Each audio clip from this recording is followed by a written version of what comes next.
ഒരു വിവാഹത്തിനാണ് ഞങ്ങൾ എല്ലാവരും മീറ്റ് ചെയ്യുന്നത്. അന്ന് തൊട്ട് ശരിക്കും പറഞ്ഞാൽ മാം എന്ന് പറയുന്ന someone is too close to me. ഒരു സന്തോഷ വാർത്ത പറയട്ടെ, ഈവയ്ക്കൊരു കുഞ്ഞ് അനുജനോ അനുജത്തിയോ ഉണ്ടാകാനായിട്ട് ഇനി മാസങ്ങൾ മാത്രമാണ് ബാക്കിയാകുന്നത്.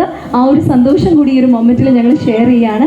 ഈവയ്ക്ക് എന്തോ പറയാനുണ്ട്, പക്ഷേ അജു ചേട്ടൻ ഇത്രയും സക്സസ്ഫുള്ളായിട്ട് ലോകം മൊത്തം ഇങ്ങനെ എന്താ പറയുക വളർന്നുകൊണ്ടിരിക്കും. അതിൻ്റെ ഏറ്റവും വലിയൊരു നെടുന്തൂണ് താങ്ങും തണലെന്ന് പറയുന്നത് മാം തന്നെയാണ്. ഇത്രയും കാമായിട്ട് അജു ചേട്ടൻ ഇരിക്കുന്നെങ്കിൽ അദ്ദേഹത്തിൻ്റെ തിരക്കുകളുണ്ട്, അതെല്ലാം മനസ്സിലാക്കി ഏറ്റവും നല്ല ഉത്തമ ഭാര്യയായിട്ട് എന്താണ് പറയാനുള്ളത് ഈ ഒരു മൊമെൻറ്റിൽ? It's a proud moment. കാരണം ഞാൻ പറഞ്ഞു, കേരളത്തിൽ എവിടെ വേണോ മഹിമ ഇവർക്ക് ഇത് സ്റ്റാർട്ട് ചെയ്യായിരുന്നു. പക്ഷേ സ്വന്തം നാട്ടിൽ സ്വന്തം മണ്ണിൽ തന്നെ ഇത് വേണം, സ്വന്തം നാട്ടുകാർക്ക് വേണ്ടി ഇത് വരപ്പെടണം എന്നൊരു വലിയ ആഗ്രഹത്തോടെ ഇത് തുടങ്ങിയപ്പോൾ what you have to say മാം?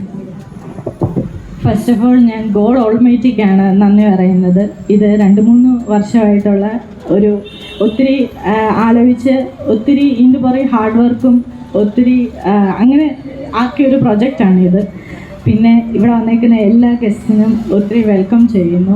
മഹിമേനെയും മീരേനെയും എല്ലാം ഷോർട്ട് ടൈമിലാണ് ഞങ്ങൾ പറഞ്ഞത്, പക്ഷേ എല്ലാവരും ഇവിടെ വന്നു. ബാക്കി ഇവിടെ വന്നേക്കുന്ന എല്ലാവരെയും വെൽക്കം ചെയ്യുന്നു, സ്പെഷ്യൽ ഗസ്റ്റുകളെയും എല്ലാം. എല്ലാവരും ഷോറൂം എല്ലാം നല്ലതായിട്ട് കാണണം. നമ്മളതുപോലെ എല്ലാം ഒത്തിരി പ്രീമിയം പ്രോഡക്റ്റ്സ് തന്നെയാണ് ചെയ്തേക്കുന്നത്, എല്ലായിടത്തു നിന്നും ഇമ്പോർട്ട് ചെയ്ത് തന്നെയാണ് ചെയ്തേക്കുന്നത്. അജോയുടെയും പപ്പയുടെയും മമ്മിയുടെയും ഞങ്ങളുടെയൊക്കെ ഒരു ഹാർഡ് വർക്കും ഡെഡിക്കേഷനും പാഷനും ഒക്കെയാണ് നിങ്ങൾ കാണുന്നത്. എല്ലാവരും പ്രാർത്ഥിക്കുക, അടുത്ത ഷോറൂമും നമുക്ക് വേഗം തുടങ്ങാൻ പറ്റണമെന്നുണ്ട്. പിന്നെ അജോയാണ് ഇതിൻ്റെ എല്ലാ ഡിസൈനിങ്ങും ഇൻറ്റീരിയറും എല്ലാം നമ്മൾ അവിടെ ചെയ്യുന്നതും ഇവിടുത്തെ എല്ലാം അത് കോർഡിനേറ്റ് ചെയ്ത് ഒത്തിരി ഇതിൻ്റെ പുറകിൽ ഹാർഡ് വർക്കും കാര്യങ്ങളും എല്ലാം ചെയ്തുകൊണ്ടാണ്. അപ്പം എല്ലാവരും സപ്പോർട്ട് ചെയ്യുക, ബ്ലെസ് ചെയ്യുക. Thank you so much.